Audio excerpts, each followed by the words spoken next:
بسم اللہ الرحمن الرحیم۔ معزز ناظرین، یہ ایک عاجز بادشاہ کی کہانی ہے۔ ایک ملک کا بادشاہ بہت رحم دل اور نیک تھا، رعایا کے حق میں بہت اچھا تھا، چنانچہ تمام رعایا اس سے محبت کرتی تھی اور اسے خوب دعائیں دیتی تھی۔ اسی ملک کے ایک دور دراز گاؤں میں ایک کسان رہتا تھا جس کی یہ خواہش تھی کہ اپنے نیک دل بادشاہ کی زیارت کے لیے جاؤں اور اسے کوئی تحفہ بھی دوں۔ اس نے اپنی بیوی سے مشورہ کیا کہ میں بادشاہ کو ملنے کے لیے جانا چاہتا ہوں اور میری خواہش ہے کہ میں اسے کوئی تحفہ بھی دوں۔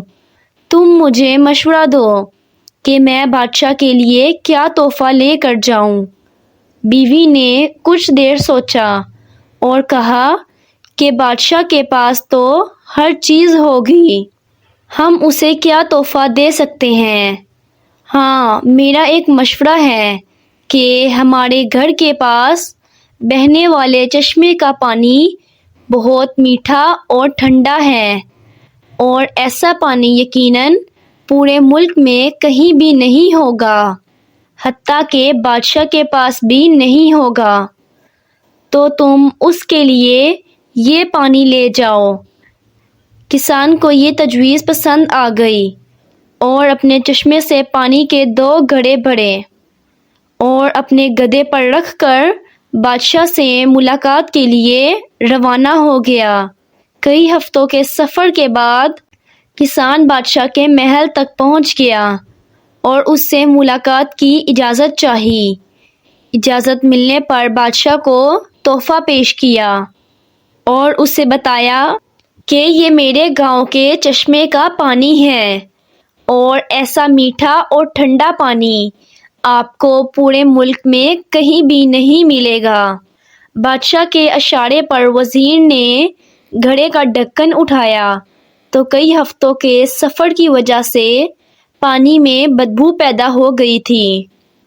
وزیر نے بادشاہ کی طرف دیکھا تو بادشاہ نے اسے خاموش رہنے کا اشارہ کیا اور بآواز بلند کہا کہ ہم اس تحفے سے بہت خوش ہوئے، اور حکم دیا کہ اس کسان کے گھڑوں کو سونے سے بھر دیا جائے۔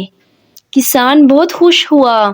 بادشاہ نے وزیر کو بلا کر چپکے سے کہا کہ پانی کو گرا دینا اور واپسی پر اس کسان کو اس راستے سے گزارنا جہاں ہمارے چشمے ہیں، تاکہ اسے علم ہو کہ ہمارے پاس پانی کے کتنے چشمے ہیں اور ان کا پانی کتنا ٹھنڈا اور فرحت بخش ہے۔ چنانچہ کسان کو انعامات دینے کے بعد ان چشموں کے پاس سے گزارا گیا تو وہ سمجھ گیا کہ اس کا تحفہ کتنا حقیر تھا، لیکن بادشاہ نے اس کے حقیر تحفے کو قبول کر کے اسے انعام سے نوازا۔ اس کے دل میں بادشاہ کے لیے محبت اور عقیدت اور بڑھ گئی۔ تو دوستو، ہماری عبادات کا بھی یہی حال ہے۔ ہم جو ٹوٹی پھوٹی عبادت کرتے ہیں تو ہم اسے بہت اچھی طرح سمجھتے ہیں اور اپنے مالک کے حضور پیش کرتے ہیں۔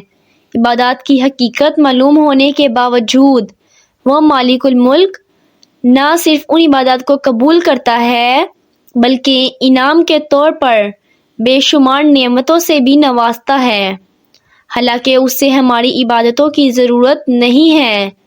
حالانکہ کائنات کی عبادت کے لیے تو اس کے لاکھوں کروڑوں فرشتے ہی کافی ہیں۔ اللہ پاک سے دعا ہے کہ ہماری عاجزانہ انکسارانہ عبادت کو اپنی بارگاہ میں قبولیت کا شرف بخشے، آمین۔ ویڈیو پسند آئی ہے تو لائک کریں، چینل پر نئے ہیں تو چینل کو سبسکرائب کریں۔ اگلی ویڈیو تک اجازت دیجیے، اللہ حافظ۔